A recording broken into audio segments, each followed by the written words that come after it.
జనం వాళ్ళకి దాస్యం చేయడానికి కానీ దాష్టికం చేయడానికి కాదు. చాలు సార్, బస్ కీజియే. మీరు నటించేది చాలు. ఏదో ఉద్ధరిస్తారని కూర్చోబెడితే మా ఉద్యోగాలే తీసేశారు. వాళ్ళనన్నా ఉద్యోగం చేయనివ్వండి సార్. కొట్టండి సార్, కొట్టండి సార్, కొట్టండి సార్. నేను చెప్పేది ఒకసారి వినండి. మీ వయో పరిమితి తగ్గిస్తే నాకొచ్చే లాభం ఏమిటి? ఇన్నేళ్లు సేవలందించారు. 3 ఏళ్ల ముందు ఉద్యోగం పోయిందని బాధపడుతున్నారు గాని ఇది మరో నిరుద్యోగికి జీవితాన్ని ఇస్తుందని ఎందుకు ఆలోచించరు? పైగా మీకు రావాల్సిన వేతనాలన్నీ ప్రభుత్వం చెల్లిస్తుంది. కొత్త ఉద్యోగాలు సృష్టించండి సార్. పని కల్పించడం అంటే ఉన్న పని తీసేయడం అని ఏ రాజ్యాంగం చెప్పింది సార్? రిటైర్ అయ్యే లోపు పిల్లల పెళ్లిళ్ళని, పై చదువులని, బాధ్యతలకి బడ్జెట్ వేసుకుని బతుకుతూ ఉంటాం. చచ్చాక పెట్టే పిండానికి కూడా ఇప్పటి నుంచే పైసా పైసా పోగు చేసుకునే మధ్య తరగతి మనుషులం సార్. ఉన్న పరంగా ఉద్యోగం తీస్తే ఉరేసుకు చావమంటారా సార్? ये क्या इंसाफ है साहब?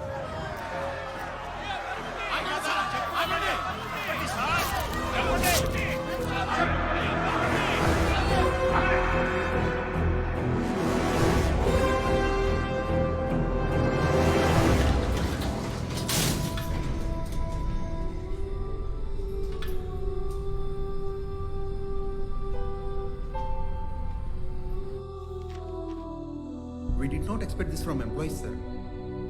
ఆరాధించిన వాళ్లే అవమానిస్తారనుకోలేదు. వీళ్ళకి విశ్వాసం లేదండి. మీరు ఎన్ని చేస్తున్నారు? మీ ప్రాణం, ఆత్మాభిమానం దాన్ని దెబ్బతీశారే. ఇది వాళ్ళ అభిమానంతో పెరిగిన ఆత్మాభిమానం. దాని మీద హక్కు వాళ్ళకి తప్ప ఎవరికి ఉంటుంది? ఇప్పుడేం చేయాలో ఆలోచించండి. నేనే ఏదో ఒకటి చేసి బయటపడేస్తానులే. ఇచ్చేసింది కూడా మీరేగా. ఈ రిటైర్మెంట్స్ అలా మీదేగా. థాట్ నాదేనయ్యా, ప్రాసెస్ నాది కాదుగా. ఆలోచన గొప్పదైనా ఆచరణ బాగుండాలి. గుడ్డగాల్చి నెత్తినేయాలనుకోవడం మంచి పద్ధతి కాదండి. అంటే తప్పు నాదా? ఇవి మనం పదవులు అనుకుంటాం. నెల జీతానికి పనిచేసే 5 ఏళ్ల ఉద్యోగాలు అనుకుంటే ఇలా జరిగేది కాదు. తప్పు జరిగింది. వయోపరిమితి నిర్ణయాన్ని వెనక్కి తీసుకుందాం. ఇక ఇలాంటి పొరపాట్లు జరగనివ్వకూడదు. ఆల్ ఇండియా ఎంప్లాయీస్ యూనియన్ వాళ్ళు ఢిల్లీ నుంచి వచ్చారు. నాకు తెలిసిన వాళ్ళు అందులో ఉన్నారు. వాళ్ళతో మాట్లాడి స్మూత్గా డీల్ చేస్తాను.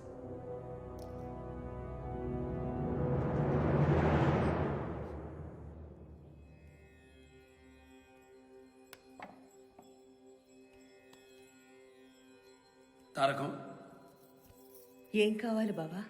రుద్రోద్గారి నామ సంవత్సర శుభాకాంక్షలు. తారకం, నీకు కూడా ఉగాది శుభాకాంక్షలు. రా తారకం. తారకం, 6 కోట్ల మంది కష్టాలు తెలుసుకోవడానికి, కన్నీళ్లు తొడవడానికి మన రాజ్యాంగం మాకిచ్చింది 5 ఏళ్లు. కేవలం 1825 రోజులు. ఇక ప్రతి క్షణం కంకణబద్ధుడై నడవాలి. నిద్రాహారాలు కూడా నా ఆశయ సాధనలో భాగం కావాలి. అద్దంలో చూసిన నా సంకల్పమే నాకు కనిపించాలి. అందుకోసమే నేను కాషాయం ధరించాలనుకుంటున్నాను. నా ప్రాణానికి ప్రాణంగా, నా బిడ్డలకు తల్లిగా, నా సహధర్మచారిణిగా నీ అనుమతి కావాలి తారకం. మేడం, రాష్ట్రానికి చాలా తక్కువ బడ్జెట్ ఇస్తున్నారు. మరొక్కసారి ఆలోచించండి. ఆలోచనే లేదు. ఇక్కడ నేను చెప్పింది మీరు వినాలి. And that's final. నేను మీ పిఏని కాదు మేడం. మీరు చెప్పిందల్లా వినడానికి. నేను సీఎంని, 6 కోట్ల ప్రజల సంతకాన్ని. మిస్టర్ రామారావు, మీ సంతకం విలువ 6 కోట్ల మంది, నా సంతకం విలువ 60 కోట్ల మంది. ఆ 60 కోట్ల మందిలో నేను ఉన్నాను. మా మాట వినడం మీ కర్తవ్యమే కాదు, ధర్మం కూడా. మేడం ప్రైమ్ మినిస్టర్, మా రాష్ట్రంలో అందరూ మిమ్మల్ని అమ్మ అని పిలుస్తారు. అడిగినదే అమ్మైనా అన్నం పెట్టదని మన పెద్దలు అంటుంటారు. అమ్మ పెడితే గాని ఆ బిడ్డ ఆకలి తీరదు. కానీ ఇక్కడ అడిగినా మీరు పెడచెవిన పెడుతున్నారు. రాష్ట్రాల హక్కుల్ని కాలరాస్తున్నారు. మేము మా హక్కుల్ని మాత్రమే అడుగుతున్నాం. రాష్ట్రాల స్వేచ్ఛను హరిస్తున్నారు. రాష్ట్రాలు బలహీనపడితే దేశం కూడా బలహీనమవుతుంది. ఇక్కడ ఎలాంటి హక్కులుండవు. అలాగే మేడం. అయితే మా హక్కులు సాధించే వరకు నేను నిద్రపోను, ఢిల్లీని కూడా నిద్రపోనివ్వను. క్రిస్టల్ క్లియర్గా ఉండాలంటే కుదరదయ్యా. మనల్ని మనం కాపాడుకోవాలంటే కొన్ని చేయాల్సి వస్తాయి. ఆయనకేమో అర్థం కాదు. అయితే ఓ పని చేద్దాం, మనందరి తరపున ఓ వినతి పత్రం ఆయనకి ఇద్దాం. మీరందరూ ఓ పేపర్ మీద సంతకాలు చేసి నాకేమండి, మిగతాది నేను చూసుకుంటాను. ఓకే. రాష్ట్ర 12వ గవర్నర్ గా కాంగ్రెస్ పార్టీ నాయకులు హిమాచల్ ప్రదేశ్ మాజీ ముఖ్యమంత్రి ఠాకూర్ రామ్లాల్ నియమితులయ్యారు. Happy independence day and welcome to Andhra Pradesh governor Saab.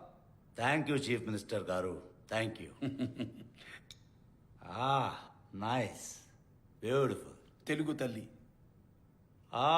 Mother of Telugu. Nice. Let us work together for her sake. Sure, definitely. He is Mr. Bhaskar Rao, my colleague. yes. I know him. कैसे हो Bhaskar Rao ji? Fine sir. మీరంటే కొత్తగాని మేమంతా పాత వాళ్ళమే కదండి. Oh. Sanjay గాంధీతో కలిసి పనిచేశాం. నమస్తే.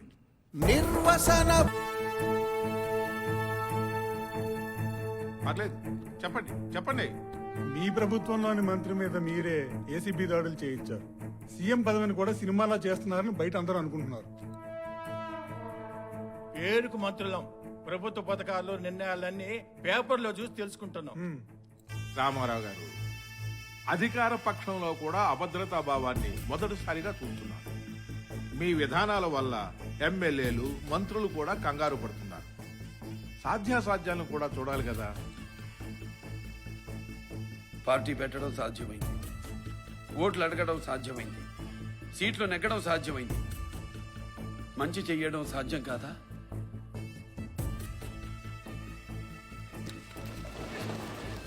ఇచ్చిన ప్రతి మాట నిలబడాలి, చేసిన ప్రతి పని కనపడాలి, అనుకున్న విధానాలన్నీ అనుకున్న విధంగా అమలు కావాలి.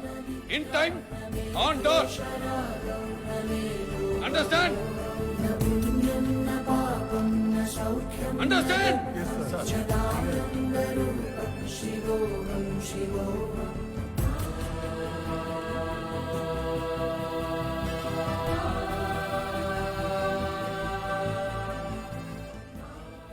Malignant fibrous histiocytoma cancer sir. అవును మామయ్య, ఫైనల్ స్టేజెస్ ఆఫ్ క్యాన్సర్ మామయ్య. నేను కూడా రిపోర్ట్స్ అన్ని చూశాను.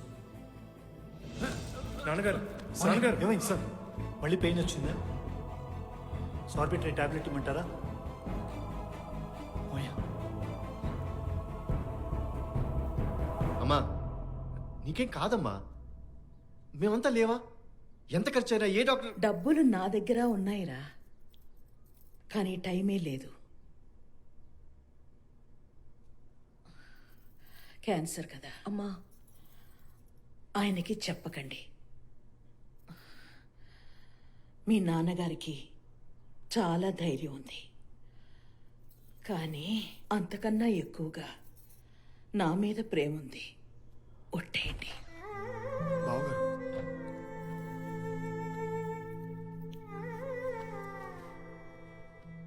తారకం, నీకేం కాదు, మేమున్నాం, మనముంటాం. క్యాన్సర్కి మంచి హాస్పిటల్ ఎక్కడుందో తెలుసుకోండి. మన దేశంలో అడ్వాన్స్డ్ క్యాన్సర్ ట్రీట్మెంట్ కి హాస్పిటల్స్ లేవు నాన్నగారు. వాట్? ఒక హాస్పిటల్ కూడా లేదా? ఎన్టీఆర్ వైఫ్కి దిక్కు లేకపోతే పేదవాడి పరిస్థితి ఏంటి? నాకేం పర్లేదు, నువ్వు ఆవేశపడకు బావా. లోకమ్మా, నాన్నగారు, ఇప్పుడు మా తారకాన్ని ఏ దేశం తీసుకెళ్లాలో చెప్పండి.